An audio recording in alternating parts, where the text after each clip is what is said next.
High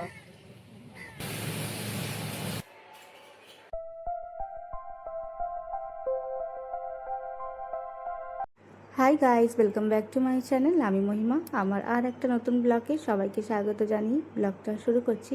এখন বাজে সকাল 9টা মতন, আর আপনাদেরকে সাথে নিয়েই ব্লগটা শুরু করলাম।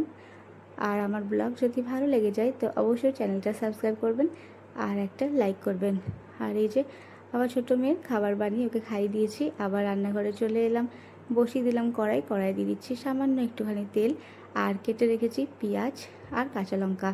আজকে জলখাবারে বানাচ্ছি আলুর পরোটা আর চা। তো ব্যাস সব কিছু ভালো করে একটুখানি ভেজে নিই। আর আলুটা আগের থেকে সেদ্ধ করে রেখেছিলাম, ওই সেদ্ধ আলুটা এর মধ্যে দিয়ে দেবো, আর আলুটাকে একটুখানি ভেজে নেব। আর এই বাটিটার মধ্যে রেখে দেব, আর পরে করে একটুখানি নুন দিয়ে মেখে রেখে দেবো। ব্যাস এভাবে করেই আমি আলুটা বানাই। আরও একটা হয় যেটা সেই চপের আলুর মতন, মানে সমস্ত মশলা টশলা দিয়ে বানায়, ওটাও ভালো লাগে, কিন্তু এটাও নর্মাল, এটাও খুব ভালো লাগে। তো ব্যাস এখানে আমি আটা নিয়ে নিয়েছি আর বানাবো মাত্র 4টে। তো একটুখানি আটা আর একটুখানি নুন দিয়ে ভালো করে আটাটাকে মেখে নিই। আর ব্যাস এখানে আমার আটাটা মাখা কিন্তু হয়ে গেছে। আর বড় বড় সাইজে লেচি কেটে নেব, কারণ আলুর পরোটা একটু বড় বড়ই লেচি কাটতে হবে, কারণ আলুর যে পুরটা আছে সেটাকে ভালো করে মানে স্টাফিংটা করতে হবে।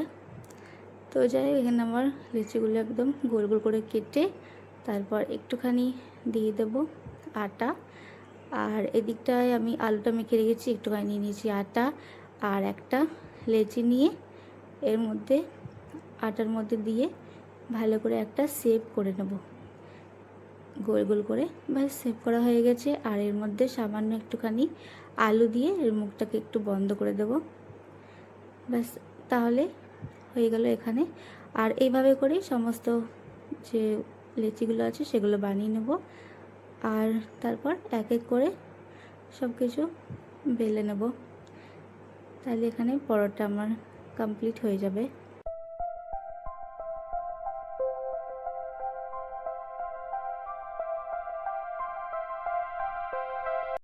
রুটিটা হালকা করে বানিয়ে নেব, মানে যাতে আলুটা না বেরিয়ে যায়, একদম হালকা হাতে করতে হবে। তো ব্যাস এখানে আমার একদম রুটিটা বেলা হয়ে গেছে। আর একটুখানি সামান্য তেল দিয়ে ভালো করে সেঁকে নিচ্ছি। আর বানিয়ে নিয়েছিলাম ওই দিকটায় চা, আর এই যে চা আর পরোটা খেয়ে নিই। তারপর আমরা চলে যাব সবজি বাজার, কারণ বাড়িতে একদম সবজি ছিল না। তো বাড়ির সামনেই চলে এসেছি, আর এখানেই সবজি কিনে নেব। যেমন আলু একদম শেষ হয়ে গেছিলো, আর এখানে আমি আমার মেয়েকে কোলে নিয়েছি, আবার বর সবজি কিনছে। ও সবজি কিনতে মানে যে কোনো জিনিস কিনতে ভালো পারে, আমি এতটা পারি না, দামও জিজ্ঞাসা করতে পারি না বা দাম দর করতেও পারি না। তো ওই জন্যই আমার মেয়েকে নিয়ে আমি এক জায়গায় দাঁড়িয়েছিলাম, আর ও সবজি, তারপর মাংস, মাছ এগুলো সব কিনে চলে এলাম বাড়ি। আর ভাত আর ডাল আমি আগেই সকাল সকাল বসিয়ে দিয়েছিলাম। তো ভাত ডাল তো হয়ে গেছে, আর রান্না করছে আজকে আমার বর। তো আজকে আমার ছুটি, কিন্তু রান্না তো করছে, রান্নাঘরের অবস্থাটা একদমই খারাপ। এটাই আমি দেখছিলাম যে কী অবস্থা করে রেখেছে। আর রান্না করতে করতে এটাই করে, গোটা রান্নাঘরটা একদম নোংরা করে রাখে।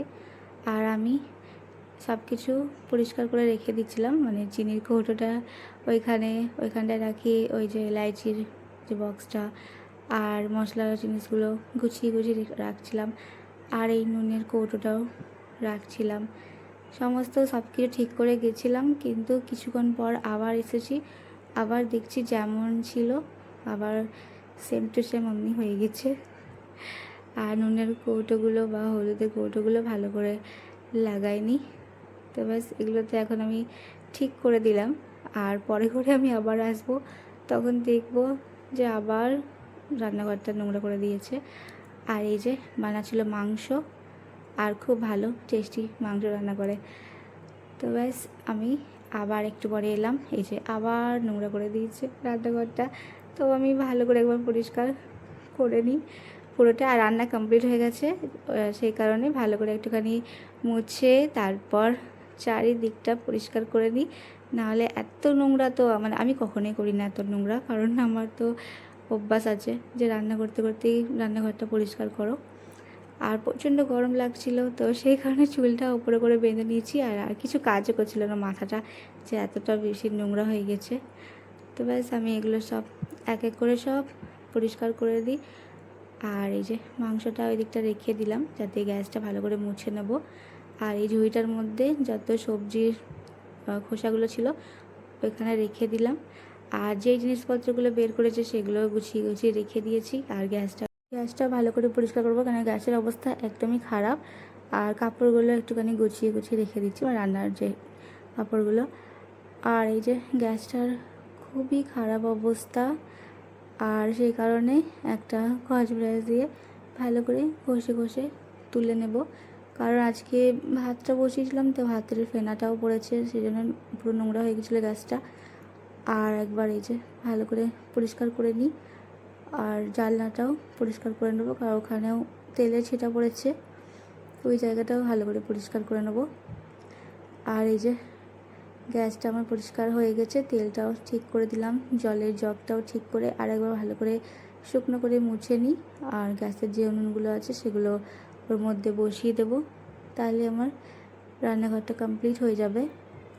আর যেসব বাসনগুলো আমি ধুয়ে রেখেছিলাম, তো ওইগুলো একটু জল ঝরে গেছে, ওইগুলো রেখে দেব। তো ব্যাস এই যে জানলাটাও তেলের ছিটা পড়ে গেছিলো, তো এটা ভালো করে পরিষ্কার করে নিলাম। আর এবার সুন্দর লাগছে। আর এই বাসনগুলো ধুয়ে রেখেছিলাম, সেই বাসনগুলো এক এক করে ভরে দিই, মানে খালি করে দিচ্ছি ঝুড়িটা, যাতে আবার বাসন ধোবে তখন অসুবিধা না হয়। আর চামচ হাতা খুন্তি এর মধ্যে রেখে দিলাম। তো চলো, পুরো রান্নাঘরটা একদম পরিষ্কার হয়ে গেছে। তো ব্লগটা এখানেই শেষ করলাম। ভালো লাগলে অবশ্যই চ্যানেলটা সাবস্ক্রাইব করবেন। আর দেখা হচ্ছে নেক্সট